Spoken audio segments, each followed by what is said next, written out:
No sé cómo agradecerte, no sé cómo expresar las bendiciones que has dado en mi vida, Jesús. No sé cómo decirte que estoy muy agradecido. Siento que no es suficiente con solo decirlo. Quiero expresarlo así. Te amo.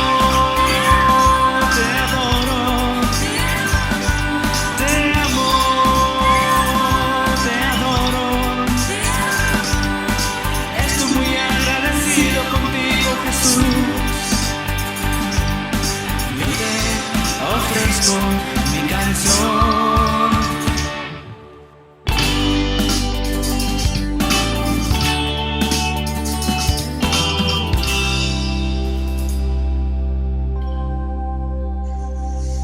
Sabes, Señor, soy muy feliz contigo. Eres mi todo, eres mi Dios. Y quiero corresponder al amor que me das, tan grande que no puedo explicar. Quiero expresarlo así. Te amo, te adoro. Te amo, te adoro. Estoy muy agradecido contigo, Jesús. Ofrezco mi canción y te doy las gracias. Gracias, muchas gracias a ti. Te amo, te adoro. Te amo, te adoro.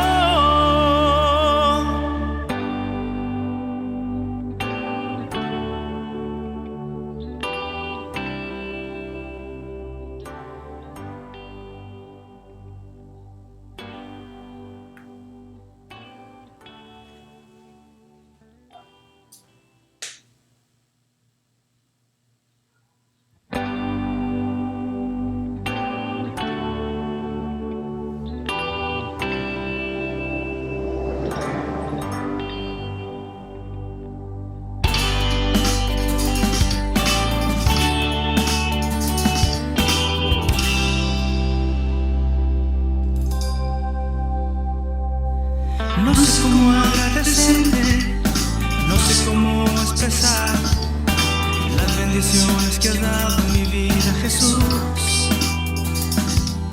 No sé cómo decirte que estoy muy agradecido. Siento que no es suficiente con solo decirlo. Quiero expresarlo así. Te amo.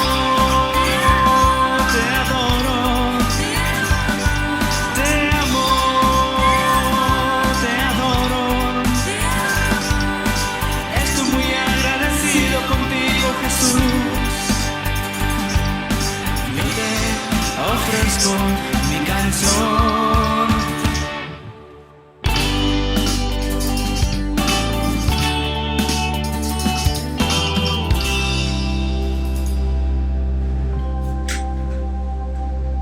Sabes, Señor, soy muy feliz contigo. Eres mi todo, eres mi Dios. Quiero corresponder al amor que me das, tan grande que no puedo explicar. Quiero expresarlo así. Te amo, te adoro. Te amo, te adoro. Estoy muy agradecido contigo, Jesús. Ofrezco mi canción y te doy las gracias. Gracias, muchas gracias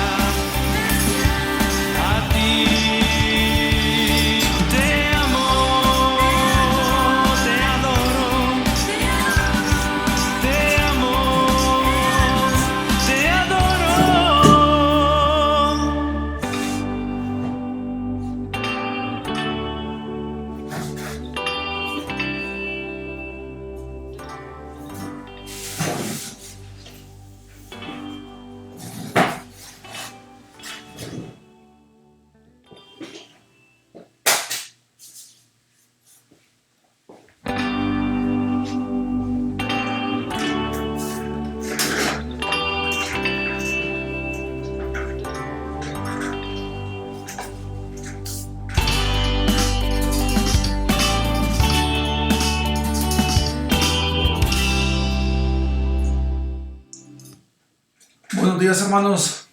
Un domingo más para compartir la palabra de Dios mediante el estudio que ya todos sabemos lo que las escrituras dicen acerca de sí misma. Este es el octavo estudio bíblico. Vamos a dar inicio hoy siendo el día 19 de julio del 2020. Previo a iniciar el estudio bíblico, nos vamos a poner en las manos de Dios pidiéndole en oración. Bien, inclinemos nuestro rostro, por favor. Señor, te damos gracias por permitirnos estar nuevamente congregados de manera virtual. Te pedimos, Señor, que tú nos des capacidad, entendimiento, sabiduría, de igual manera que nos aumentes la fe.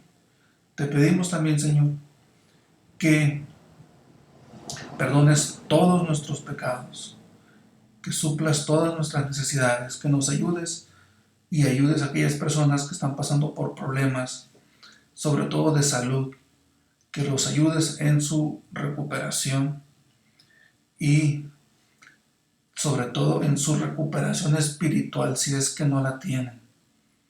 Te pedimos, Señor, que tú seas quien dirija este estudio bíblico y sean las palabras idóneas para que podamos entenderte, qué es lo que tú quieres que hagamos.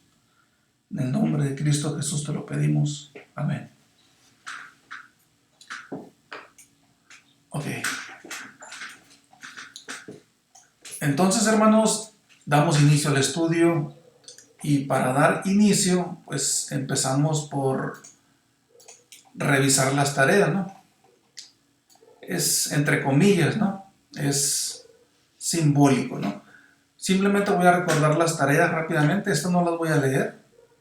La tarea 1 y 2 fue Juan 5:39 y Romanos 10:17. Esa ya no la sabemos. Número 2, la tarea número 3 es Romanos 10:17. La tarea número 4, por cierto, tengo una sorpresa este día. La sorpresa es que tengo otra nueva tarea, que es la número 5. Entonces la tarea 4, recuerdo, era Juan 20:31, que dice así: pero estas se han escrito para que creáis que Jesús es el Cristo, el Hijo de Dios, y para que creyendo tengáis vida en su nombre. La nueva tarea es 2 de Timoteo 3:6, capítulo 3, versículo 16, que dice así: toda la escritura es inspirada por Dios y útil para enseñar, para redarguir, para corregir, para instruir en justicia.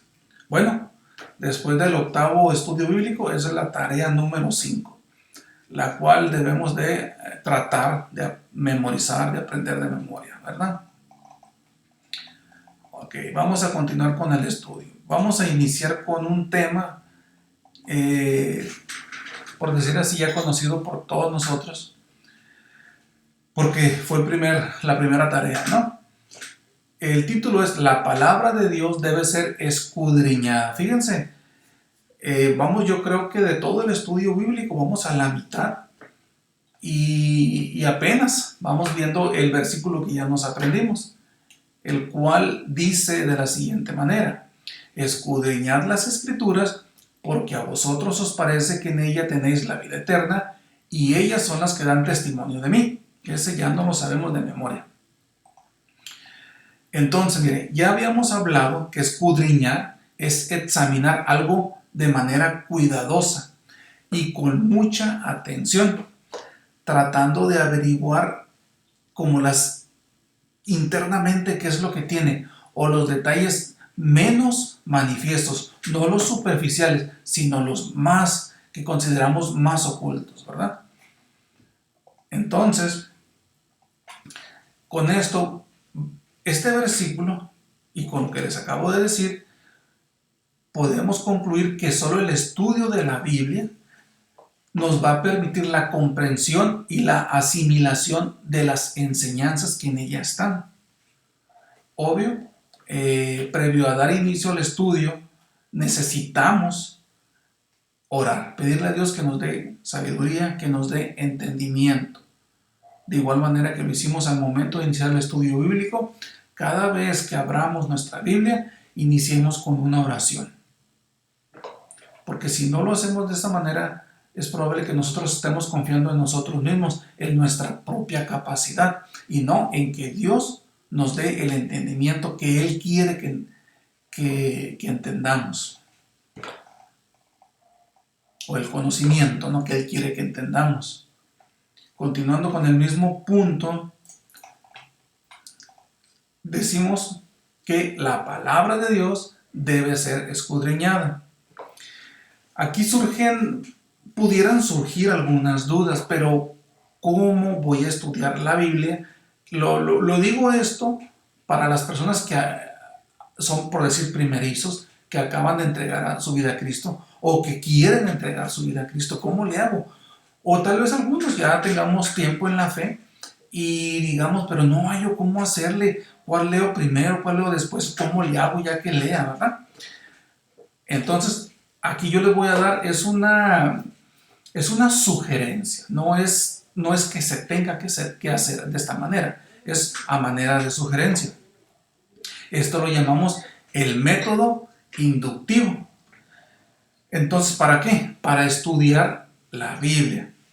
Y consiste en responder 3 preguntas. Una vez que tú lees un pasaje, un capítulo de la Biblia, un libro, ¿sí?, tú tienes que responder a 3 preguntas. De esta manera estaremos utilizando un método que se llama método inductivo. Este método inductivo es propuesto por un pastor que se llama Sugel Michelin y es de la siguiente manera. Los 3 pasos son la observación, la interpretación y la aplicación. Okay, los voy a desglosar todos, ¿no? Entonces, ¿qué viene siendo la observación? Cada uno de ellos nos vamos a hacer una pregunta y la respuesta es la que da la información, que sería en este caso la observación. Por ejemplo, después de que leamos, hay que preguntarnos, ¿qué dice el texto bíblico? Ahí estamos observando. La siguiente pregunta que nos tenemos que hacer, ¿qué significa el texto bíblico? Eso es interpretación. Y por último, ¿qué debo hacer? Esa sería la aplicación. Ahora los voy a explicar detalladamente, ¿no? Como les digo, esta simplemente es una sugerencia. De esta manera podemos profundizar. De esta manera podemos realmente escudriñar lo que son las Escrituras. Vamos por el primer punto, la observación. La pregunta que dijimos que era, ¿qué dice el texto bíblico? ¿Cómo vamos a desarrollar esta pregunta o la respuesta a esta pregunta? Punto número 1, leemos. Después de que leemos, hacemos un resumen de lo que leímos. Punto número 2, vamos a escribir una paráfrasis. ¿Qué es una paráfrasis? Es tratar de escribir lo que leímos, lo que aprendimos, pero usando nuestras propias palabras. Con esto, nosotros mismos nos vamos a dar cuenta lo que retuvimos de la lectura. Yo leo, entiendo, y luego me pongo a escribir lo que yo entendí y luego una comparativa. Esto es hacer una paráfrasis. Y de ahí me voy a dar cuenta qué tanto aprendí de lo que leí. Después de esto vamos al tercer punto, que es formular preguntas. Tenemos que formularnos unas preguntas después de esto. ¿Qué tipo de preguntas nos vamos a formular? Acuérdense, este punto es la observación y estas son preguntas que nos vamos a hacer para desarrollar qué dice el texto bíblico. Tendremos que hacernos preguntas como las siguientes. ¿Quién lo escribió? ¿Quién habla o quién hablaba? ¿De quién hablaba? ¿A quién le hablaba? ¿Qué sucedió? ¿Cuáles fueron los sucesos principales? ¿Cuáles son las ideas y los temas principales? ¿Cuándo se escribió? Ahora, ¿ya sucedieron esos eventos? ¿Están por suceder? ¿Dónde sucedió? ¿Por qué se escribió? ¿Cómo sucedió? ¿Ya ha terminado eso que se escribió? Entonces, Dando una respuesta a todas esas preguntas, vamos a aprender más de lo que estamos leyendo. Y entonces, si podemos aprender, entonces, es una manera de entender la palabra de Dios. Es una forma de escudriñar las escrituras. No quiere decir que todo este listado de preguntas tengan que tener una respuesta, ¿no? Pero hay que hacérnoslas y si podemos contestarla, vamos a aprender. Punto número 4 dice sí, utiliza otras herramientas. O sea, ¿a qué me refiero con otras herramientas? Tenemos que buscar otras herramientas que nos ayuden a entender el pasaje que estamos leyendo de la Biblia. ¿Qué es lo que está diciendo? Lo que nos quiere comunicar. Como cuál, por ejemplo, podemos leer un pasaje y no entender una palabra. Entonces, ¿qué hacemos? Nos vamos a un diccionario. Y eso nos va a dar luz. ¿Para qué? Para entender qué es lo que quiere decir. Siempre tenemos que estar con un diccionario por un lado.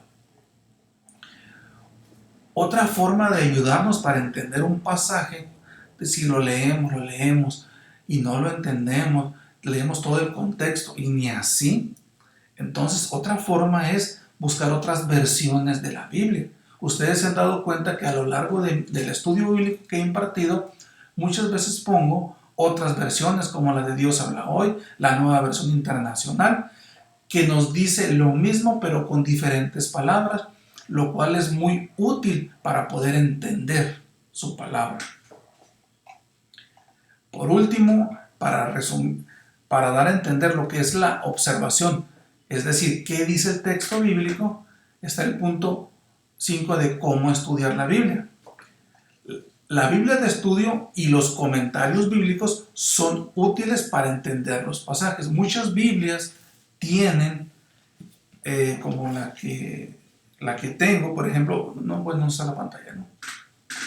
Bueno, tienen aquí lo que en la parte de arriba tienen lo que son las escrituras y en la parte de abajo tienen comentarios bíblicos de personas que han estudiado mucho a profundidad la Biblia y nos puede dar luz. Entonces, de alguna manera hay que apoyarnos de todo para poder entender la palabra de Dios. Ahora, ¿de qué nos hablan los comentarios? Ellos son útiles y nos ayudan a entender la Biblia, ya que nos dan a conocer el contexto de lo que estamos leyendo. Nos ayuda a aprender de los propios autores que están aquí en la Biblia. Nos habla de los lugares, de los personajes y las costumbres en aquella época para poder entender. Siguiente punto. Ya dimos el punto de la observación, ahora nos vamos al punto de la interpretación. Con la pregunta es, ¿qué significa el texto bíblico? Fíjense, para responder esta pregunta o para desarrollarla, necesitamos responder las siguientes preguntas, las que están ahí en su pantalla. Dice así, ¿qué me enseña este pasaje acerca de Dios? ¿O qué me enseña este pasaje acerca de Jesús? ¿Qué me enseña este pasaje acerca del ser humano? Acerca de mí, por decir así. Hay promesas, en el pasaje que yo estoy leyendo, hay promesas que creer, hay mandamientos que obedecer, hay ejemplos que seguir, hay pecados que debemos evitar. Acuérdense, con estas respondiendo o encontrando las respuestas a esta pregunta, estamos dándole cavidad a la interpretación, que es qué significa el texto bíblico. Por último, vamos al siguiente punto. Después de la interpretación nos vamos a la aplicación. Bien, la aplicación es qué debo de hacer ya que observé. Ya que interpreté, ahora cómo puedo aplicar lo que he aprendido. ¿Qué debo de hacer? Ahora, después de aprender el qué, debemos preguntarnos ¿y ahora qué? Con las siguientes preguntas. Ahí están en pantalla. Dice así, ¿cómo se aplica esta verdad que acabo de aprender a mi vida? ¿cómo voy a aplicar esta verdad a mi situación en particular? Como pregunta número 2, en vista de esta verdad, ¿qué cambios necesito hacer en mi vida? Y como punto número 3, ¿qué medidas prácticas puedo tomar para aplicar esta verdad que acabo de aprender con base a los anteriores pasos para aplicarlos y para aplicar esta verdad a mi vida? Bien, entonces fíjense bien el punto que sigue, ¿no? Ya explicamos ese método inductivo, ¿verdad? Ahora vamos a otro punto muy interesante que se va a desprender de todo lo que acabamos de ver en este cortito tiempo.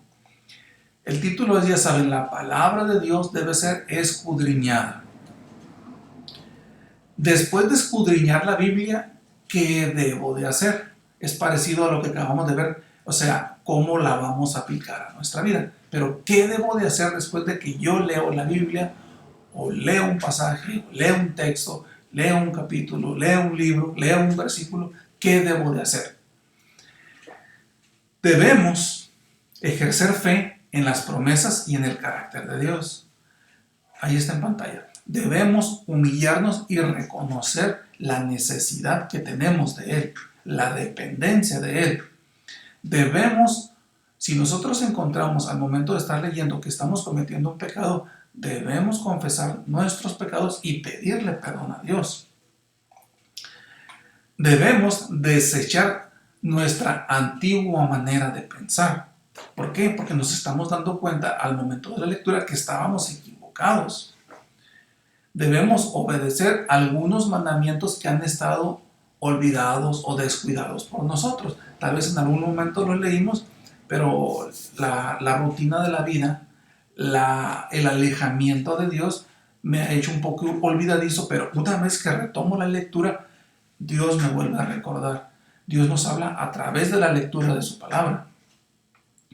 ¿Qué debo de hacer entonces después de escudriñar la Biblia? Alabar y adorar a Dios que me ha revelado, que se ha revelado a mi vida. Otro punto, una vez que la leo, debo de perdonar a quien me ha hecho daño, a quien me ha ofendido, debo de perdonarlo. El hacer esto significa que yo estoy leyendo la Biblia, significa que yo estoy amando a Dios, significa que yo estoy obedeciendo a Dios, significa que yo estoy sometiendo mi orgullo, mi voluntad a Dios. Y no solo debo de perdonar a quien me hizo daño, sino de pedir perdón a quien me he ofendido. También debemos buscar la reconciliación si tenemos relaciones quebrantadas o rotas. Hay que buscarlas. Acuérdense, ya habíamos hablado de ese tema en círculos concéntricos, ¿no? De las relaciones quebrantadas y cómo poder restituirlas. Y se restituyen a base del amor. No hay otra. Otra, anunciar. Una vez que yo leo la Biblia, debo de anunciar las buenas nuevas de Jesucristo. ¿A quién? A los no cristianos, a los inconversos. También debo de clamar a Dios por la necesidad de todos y cada uno de nuestros hermanos. Necesidades económicas, necesidades espirituales, necesidades de salud, ¿sí? Necesidades de toda índole. Todos, por vivir en este mundo, tenemos necesidad de algo. Todos. Y la única manera de suplir esa necesidad es a través de Dios. No hay otra.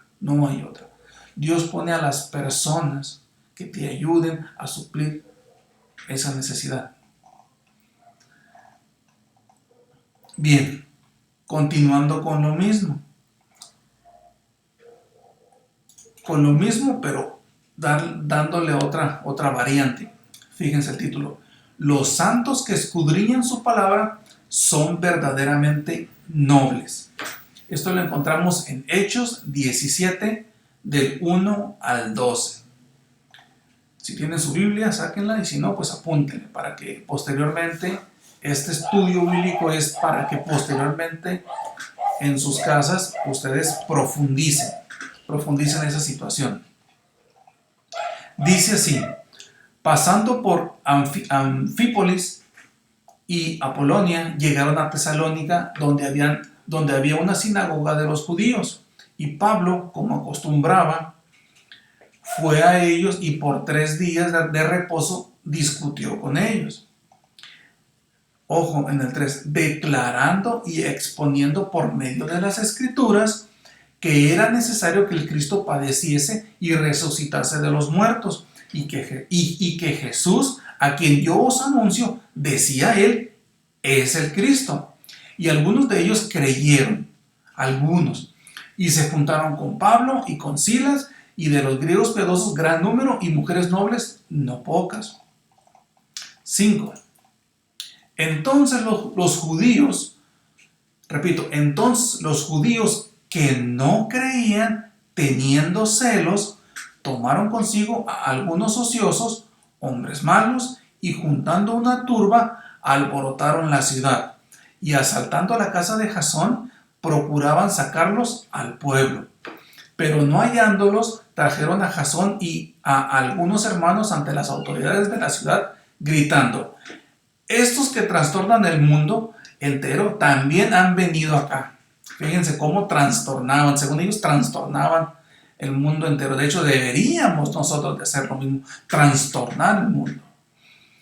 A los cuales Jasón ha recibido, y todos estos contravienen los decretos de César, diciendo que hay otro rey, Jesús.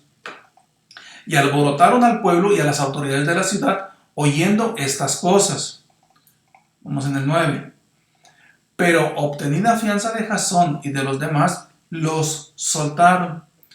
Ojo aquí, en el 10 y 11. Inmediatamente los hermanos enviaron de noche a Pablo y a Silas hasta Berea. O sea, los sacaron de donde estaban para mandarlos a Berea.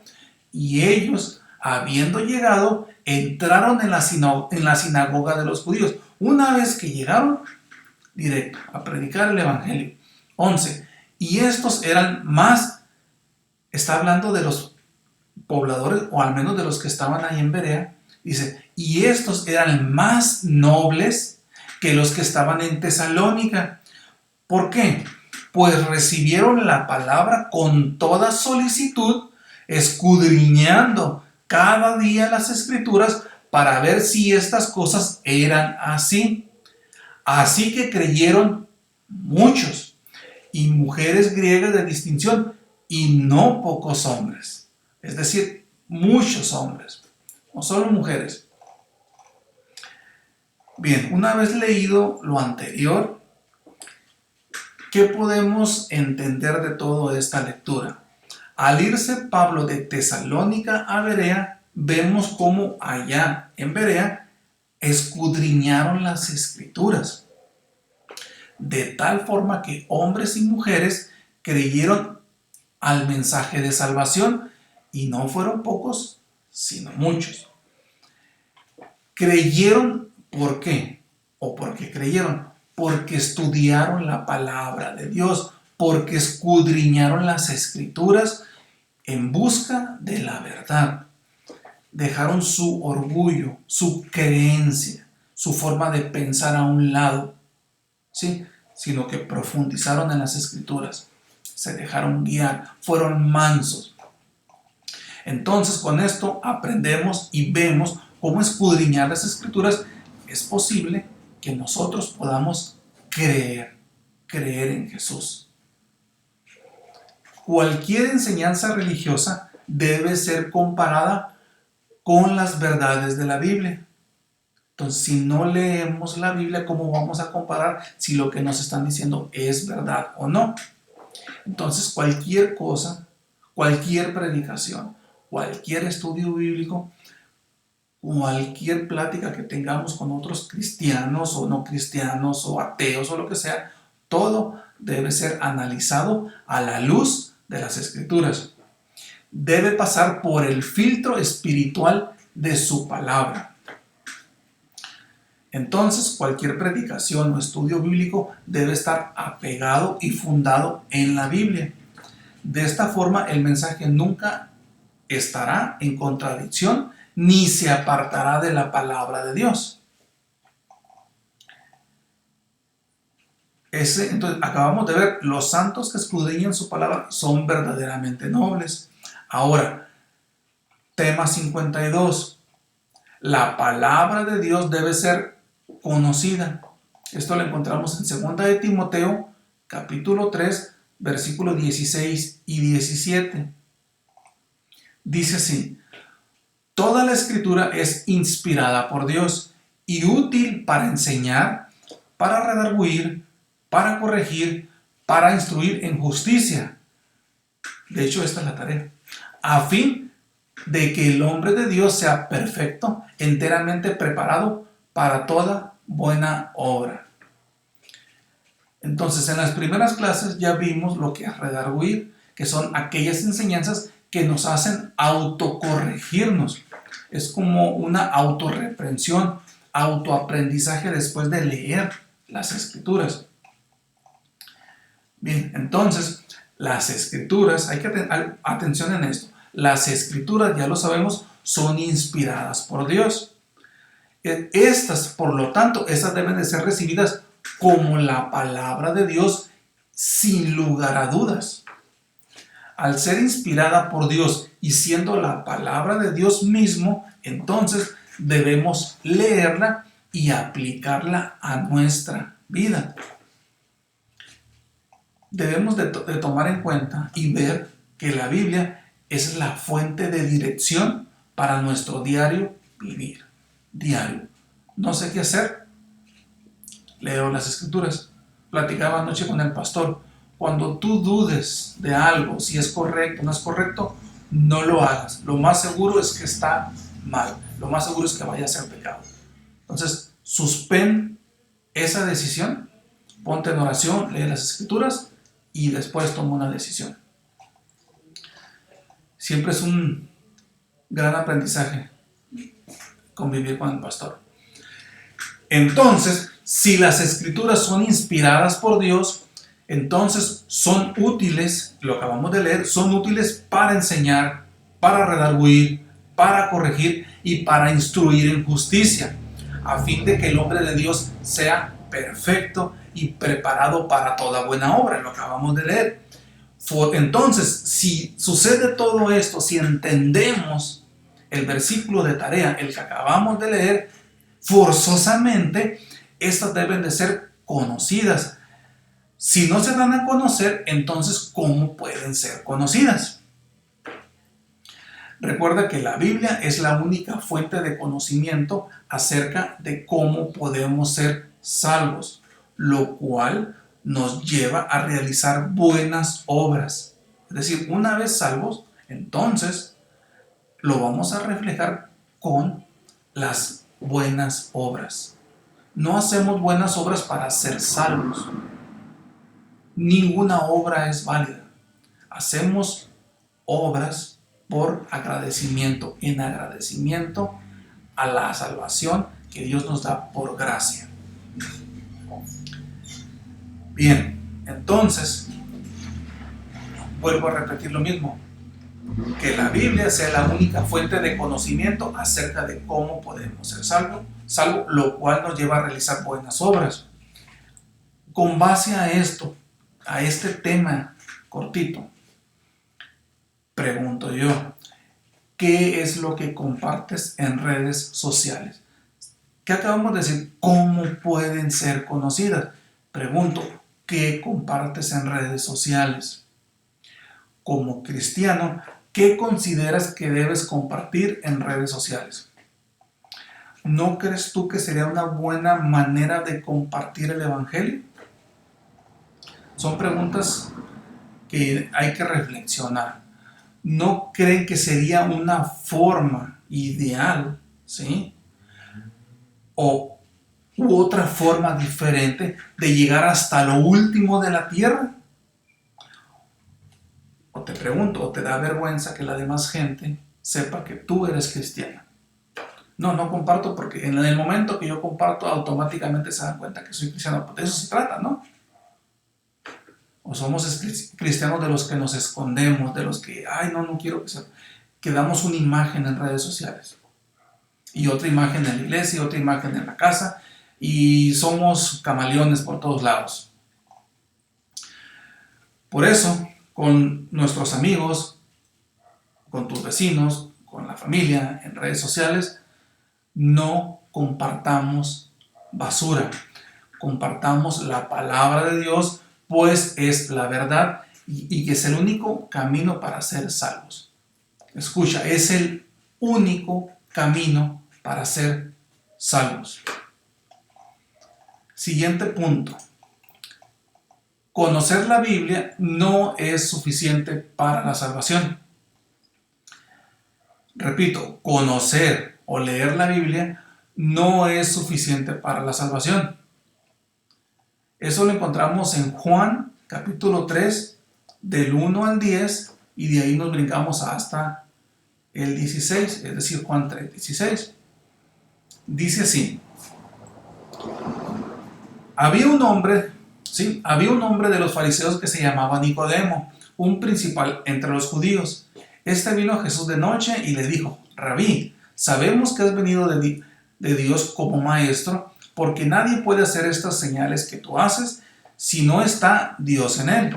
Respondió Jesús y le dijo: de cierto te digo, que el que no naciere de nuevo no puede ver el reino de Dios. Nicodemo le dijo: ¿cómo puede un hombre nacer siendo viejo? ¿Puede acaso entrar por segunda vez en el vientre de su madre y nacer?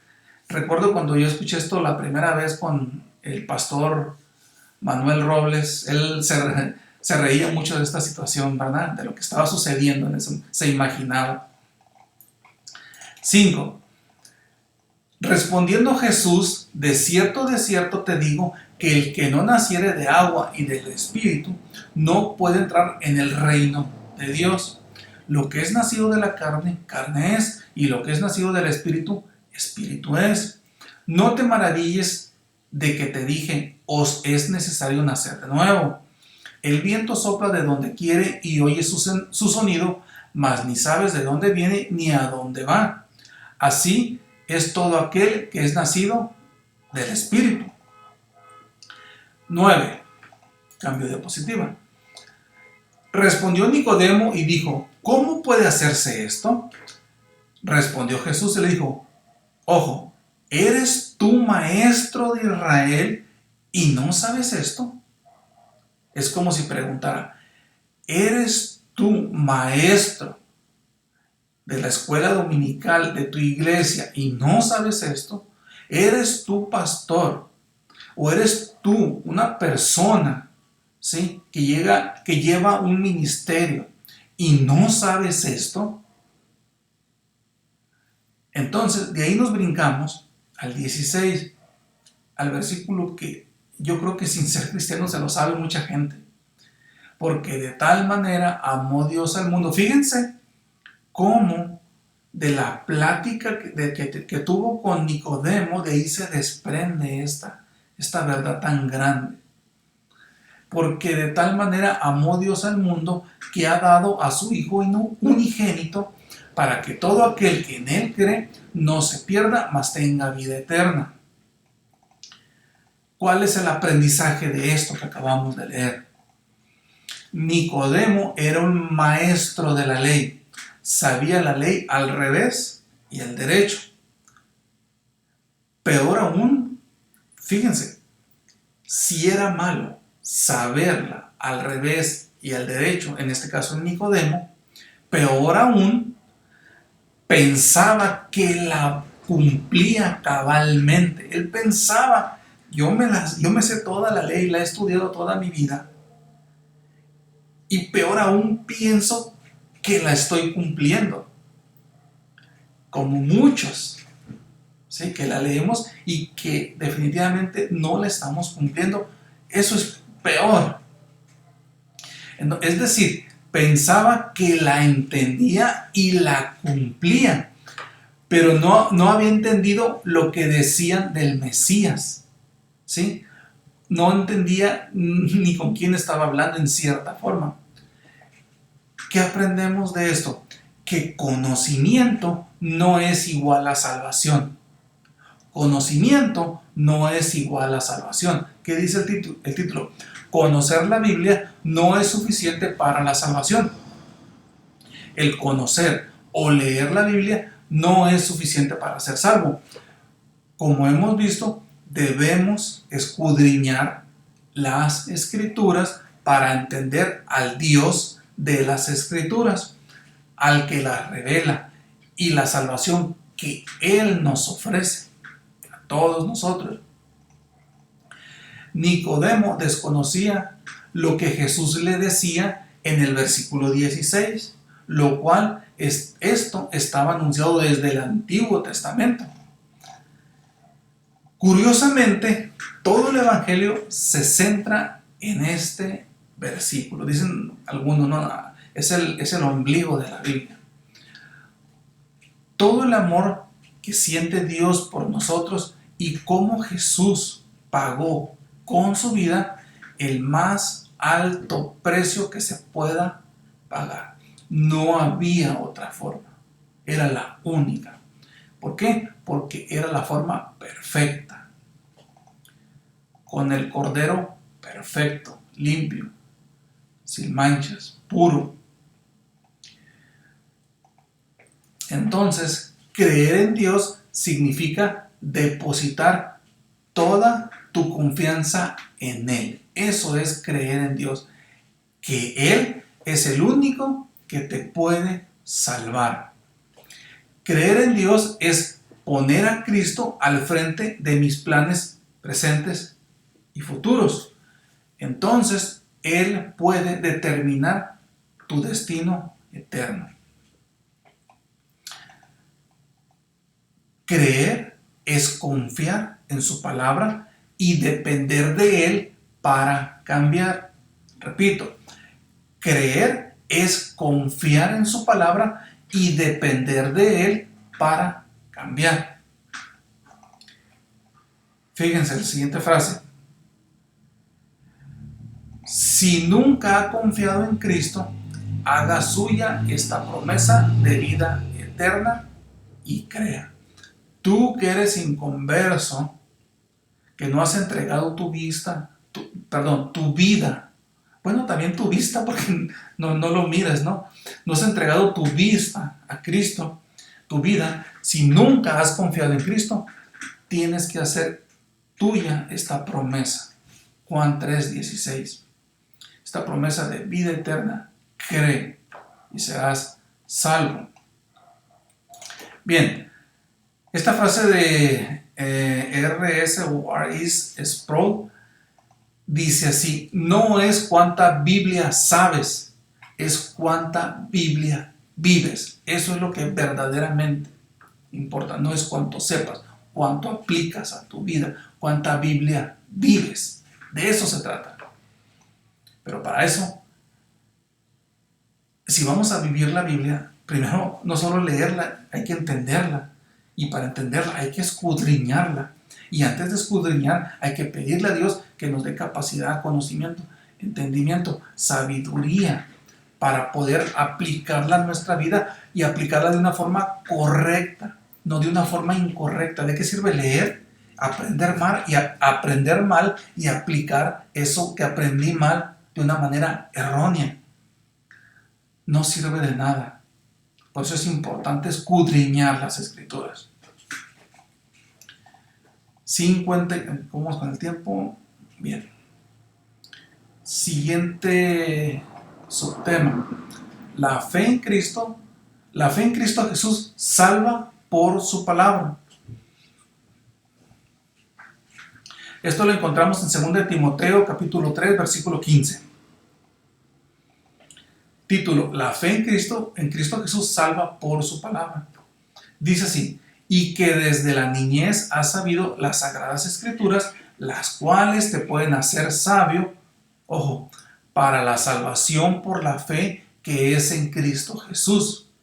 Las cuales te pueden hacer sabio para la salvación por la fe que es en Cristo Jesús. Nosotros podemos creer en Jesús por fe. Al tomar esa decisión, ¿sí?, automáticamente somos sabios. Lo comentábamos la semana pasada. Entonces, la fe en Cristo Jesús hace que comprendas y entiendas y creas las Escrituras. Somos salvos por gracia mediante la fe en Cristo Jesús. No se te olvide eso. Somos salvos por gracia mediante la fe en Cristo Jesús. Punto 55. Dice así: no debes de pasar por alto las partes que te incomodan en la Biblia. Hay muchas personas que leen las Escrituras y dicen, en esto sí creo, en esto no creo, empiezan a discriminar ciertas cosas, ¿no? Lo cual es completamente erróneo, completamente equivocado. Es hasta pecado. Esto vamos a leer Jeremías 26, versículos 2 y 3, y de ahí nos brincamos al 8. Aquí Jeremías le habla al pueblo. Título, recuerden, no debes de pasar por alto las partes que te incomodan en la Biblia. Dice así: así ha dicho Jehová, ponte en el atrio de la casa de Jehová y habla a todas las ciudades de Judá que vienen para adorar en la casa de Jehová. Ojo, todas las palabras que yo te mandé hablarles. Aquí, ¿qué dice al principio? Así ha dicho Jehová. Todas las palabras que yo te mande hablarles, no retengas palabra. Ojo, no retengas palabra. Quizá oigan y se vuelvan cada uno de su mal camino, y me arrepentiré yo del mal que pienso hacerles por la maldad de sus obras. 8. Y cuando terminó de hablar Jeremías todo lo que Jehová le había mandado que hablase a todo el pueblo, los sacerdotes y los profetas y todo el pueblo le echaron mano, diciendo: de cierto morirás. Fíjense, de cierto morirás. ¿Por qué? Por todas las palabras que dijo, de las cuales no retuvo ninguna. ¿Qué aprendemos de todo esto? Cuando Dios le dice a Jeremías, no retengas palabra, se refiere a que Jeremías debía dar el mensaje completo y no a medias. ¿Cuál es el título? No debes de pasar por alto las partes que te incomodan de la Biblia. Jeremías, había una parte del mensaje que sabía Dios, ¿sí?, que le incomodaban a él, que le incomodaba que lo fueran a matar por decir la verdad. Ahora, ¿por qué? Dios sabía, ¿sí? ¿Por qué le dijo Dios, no retengas palabra? Da el mensaje completo, ¿sí? Y no lo des a medias. ¿Por qué? Dios sabía que su mensaje para ese pueblo era duro. Era un mensaje duro. Era un mensaje de castigo por desobediencia. Era una consecuencia de su pecado. Era un mensaje y Dios sabía cómo iban a reaccionar ellos, a tal grado que iban a querer matar a Jeremías. Con ese mensaje Dios sabía, además, que Jeremías estaría tentado a recortar el mensaje por temor a perder la vida. ¿Por qué? Porque sabía que era duro. Por eso le dijo Dios a Jeremías, no retengas palabra, da el mensaje completo y no a medias. ¿Verdad? Aquí lo vimos, no retengas palabra. Entonces, ya viendo el por qué Jeremías, o por qué Dios lo dijo de esta manera, por qué le dio el mensaje a Jeremías que no retuviera, sabemos que era duro, ¿verdad? Entonces, ¿qué aprendemos de esto? La palabra de Dios es dura para los de duro corazón, ¿sí? Apliquemos todo esto a la actualidad. La palabra de Dios es dura para los duros de corazón. La palabra de Dios es dura para los orgullosos, los que dicen, no creo esto, ¿sí? Yo creo. Orgullo. La palabra de Dios es dura para los que desobedecen. La palabra de Dios es dura para los pecadores. Pero, por orden de Dios, por más duro que sea el mensaje, no debía recortarse o ajustarse o ajustar ninguna parte del mensaje para que se acomodase como Jeremías quisiera, para que se acomodase a la audiencia que la estaba impartiendo, ¿no? O a las circunstancias que se encontraban. Entonces, al igual que Jeremías, nosotros nunca debemos de pasar por alto las partes importantes de la palabra de Dios para tratar de complacer a alguien, al auditorio, para quedar bien. De ninguna manera. No debemos de ajustarla. No, es que tengo que decir de esta manera porque yo voy a obtener esto. Jeremías estuvo tentado a no decirlo. ¿Por qué? Porque quería conservar su vida, sabía que era duro, ¿sí? Es que yo no lo voy a decir a él porque si le digo a esta persona, no, pues ya no va a pasar esto, ya no me va a dar trabajo, ya no me va a prestar dinero, ya no voy a tener su amistad, mi novia me va a dejar, o mi esposa, ya no voy a tener problemas con mi esposa. La palabra de Dios es dura. ¿Para quién? Lo acabamos de ver. Para los orgullosos, para los de duro corazón, para los que desobedecen y para los pecadores. Y esa lista puede continuar, ¿verdad?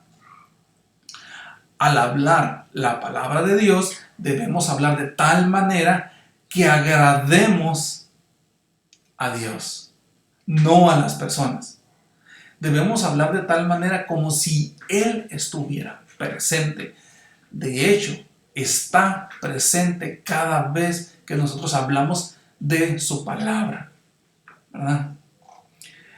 Fíjense la frase.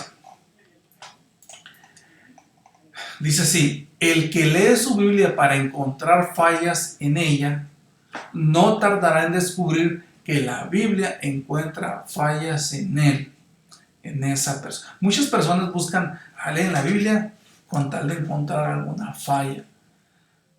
Pero si son honestos consigo mismo, se van a dar cuenta que las fallas están en esa persona. De hecho, esa actitud ya es orgullo y ahí están fallando. Es falta de humildad, falta de mansedumbre. ¿Cómo vamos con el tiempo? 54. Creo que sí alcanzamos. Sí, lo vamos a hacer. 56. Los saduceos creían solo en una parte de la Biblia. Esto lo encontramos en Mateo 22, del 23 al 33. Dice así, ojo, los saduceos creían solo una parte de la Biblia. Hay saduceos modernos. Ojo, hay que poner atención a ver si no somos uno de ellos. Dice así, aquel día vinieron a él los saduceos que dicen que no hay resurrección. Y le preguntaron, diciendo, Maestro, Moisés dijo, si alguno muriere sin hijos, su hermano se casará con su mujer y levantará descendencia a su hermano. Hubo, pues, entre nosotros 7 hermanos. El primero se casó y murió, y no teniendo descendencia, dejó a su mujer, a su hermano. 26. De la misma manera, también el segundo y el tercero hasta el séptimo, y después de todos murió también la mujer. En la resurrección, pues, ¿de cuál de los 7 será ella? Mujer, ya que todos la tuvieron. 29. Entonces, respondiendo Jesús, les dijo, ojo, erráis, ignorando las Escrituras y el poder de Dios. Porque en la resurrección ni se casarán ni se darán en casamiento, sino que serán como los ángeles de Dios en el cielo. 31. Pero respecto, Dios, aprovechando saduceos que están por aquí y que su pregunta indirectamente involucraba la resurrección, pero respecto a la resurrección de los muertos, les pregunta Jesús, ¿no habéis leído lo que os fue dicho por Dios? cuando dijo: yo soy el Dios de Abraham, el Dios de Isaac y el Dios de Jacob. Ojo, Dios no es Dios de muertos, sino de vivos. Dios no es Dios de muertos, sino de vivos. Oyendo esto, la gente se admiraba de su doctrina. ¿Qué aprendemos de esto? Los fariseos pensaron que tenían atrapado a Jesús porque, según ellos, en el Antiguo Testamento no decía nada al respecto a su planteamiento. Si somos observadores, si escudriñamos y leemos lo que acabamos y leemos lo que acabamos de leer, en su cuestionamiento, en su pregunta, como lo mencioné, iba implícito su incredulidad respecto a la resurrección.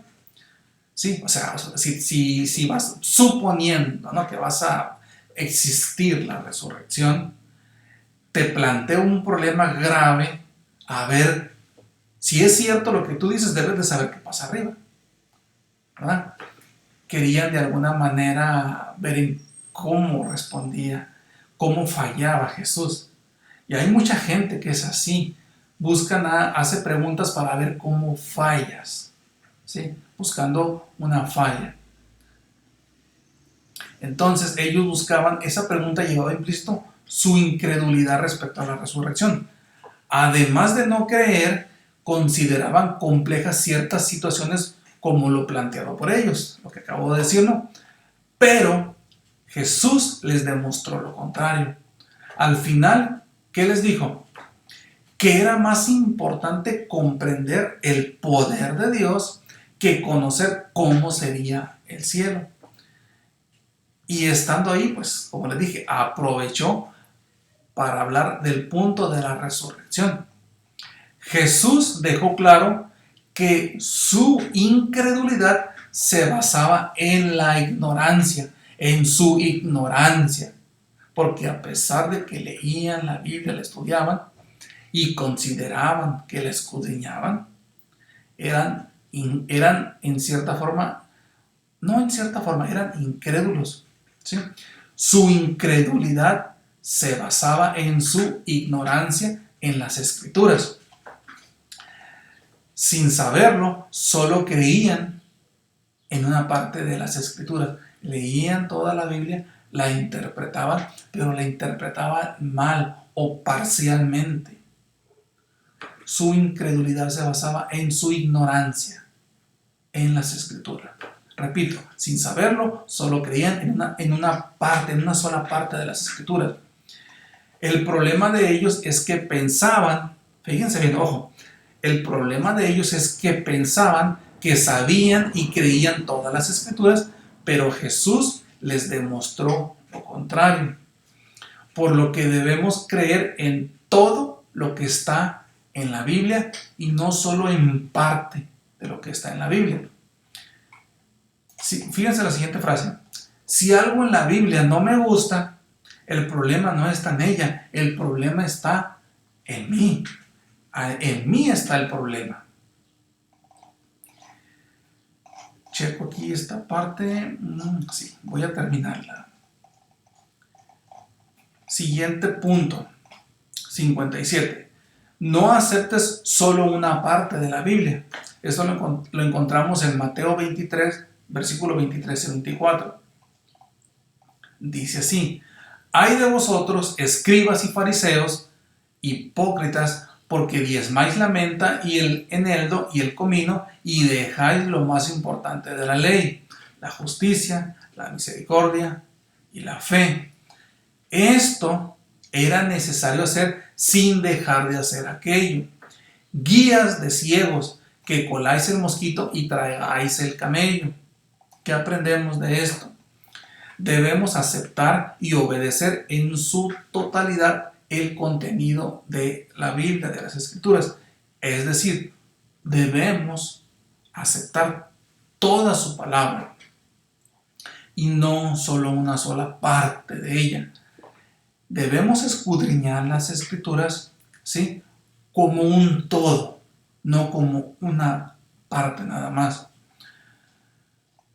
Cuando alguien nos hable o nos dé un estudio de una sola parte de la palabra de Dios, no debemos aceptarlo, ya que la Biblia es un todo y toda la escritura es complementaria de sí misma, por lo que no debemos enfocarnos u ocuparnos en una sola parte de las escrituras. Debemos analizarlas en su totalidad.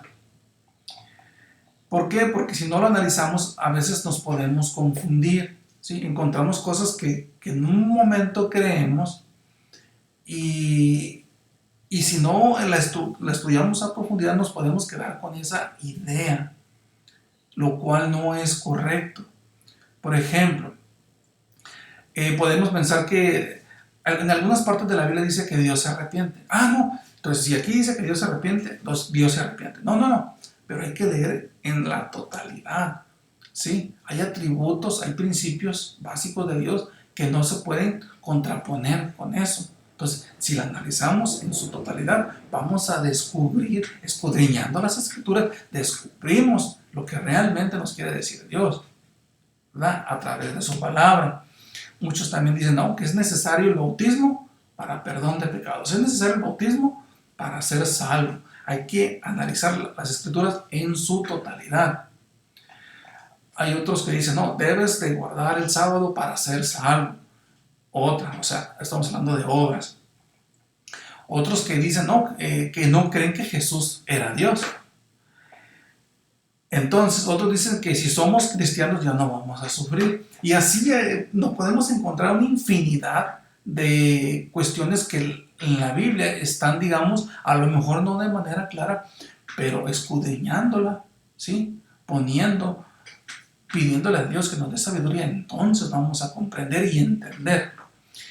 Ahora, a manera de ejemplo, si damos el diezmo u ofrenda a la iglesia, pero no amamos a nuestro prójimo, entonces estamos aceptando solo una parte de la Biblia.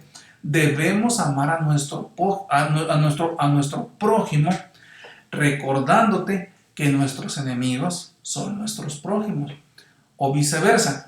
El diezmo o la ofrenda son importantes, pero al darlo no nos libera de amar a nuestro prójimo, ¿sí? No porque yo diezmo ya me libero de amar, ¿sí?, a mi prójimo, o al revés, no porque amo a mi prójimo no me libera, o no esa parte del, sí amo a mi prójimo, pero en esa parte de lo del diezmo no creo, y ni viceversa, ¿verdad? Algunos piensan erróneamente que diezmar es suficiente aunque no ame a mi prójimo. Debemos obedecer a Dios en su totalidad, no en partes. ¿Cómo vamos con el tiempo? Bien, voy a terminar esta parte nada más. Aquí donde dice que el título, no aceptes solo una parte de la Biblia, donde habla del mosquito y del camello. Existen dos mandamientos básicos en la Biblia. Eso lo encontramos en Marcos 12, del 30 al 31. Y amarás al Señor tu Dios con todo tu corazón y con toda tu alma y con toda tu mente y con todas tus fuerzas. Este es el principal mandamiento. Y el segundo es semejante. Amarás a tu prójimo como a ti mismo. No hay otro mandamiento mayor que estos. Obedeciendo ambos, te hará cumplir con todas las leyes de Dios. Por eso, el amar a Dios te hace ofrendar, pero el ofrendar no te hace amar a tu prójimo. Por otra parte, si lo que lees en la palabra de Dios si lo que lees o si lo que leemos está en la palabra de Dios, es importante. Entonces, si lo leemos en la palabra de Dios, entonces es necesario, entonces es obligatorio. ¿Por qué? Porque la palabra de Dios es pura, es santa, contiene verdad. Ok, entonces vamos a dejar el estudio bíblico hasta ahí. Me hubiese gustado haber continuado con esta parte, pero no. La próxima semana, si Dios quiere, con el favor de Dios, vamos a continuar con el estudio bíblico. Me despido con una oración para que Dios bendiga este estudio bíblico. Señor, te damos gracias por tu palabra, por todo lo que tú nos enseñas a través de tu palabra. Te pedimos que quede en nuestro corazón, que lo analicemos y que quede guardado para poder ponerlo por obra, en práctica, y que no pensemos en los demás que deben escuchar ese mensaje, sino en nosotros mismos, que debemos entenderlo para poder aplicarlo a nuestras vidas. Te pedimos perdón por todos nuestros pecados y que ayudes a todos. Te reiteramos que todos tenemos necesidad de salud, pero sobre todo la espiritual. Necesitamos de ti, Señor. Ayúdanos, bendícenos en esta semana. En el nombre de Cristo Jesús te lo pedimos. Amén. Ok, hermanos, nos vemos, si Dios quiere, la próxima semana.